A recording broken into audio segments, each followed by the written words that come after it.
If you don't like watching your money disappear before payday, but you still want to enjoy life without constantly checking your bank balance, do this.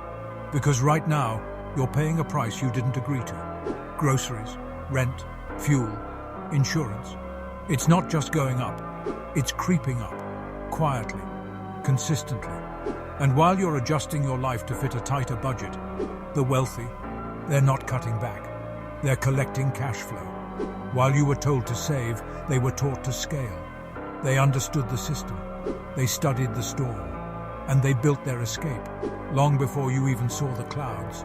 Real estate, dividends, businesses, not just luxuries, lifelines. You were told it's just inflation, just life. But this is the cost of living. It's not just prices rising, it's the value of your labor shrinking. It's a silent war on your wallet, and only one side knows it's happening. The cost of living is the hidden fee you pay for not owning assets. It's the punishment for only earning and not investing. But if you start now, you can flip the script. You can stop surviving and start scaling. Follow for more. Your future self will thank you.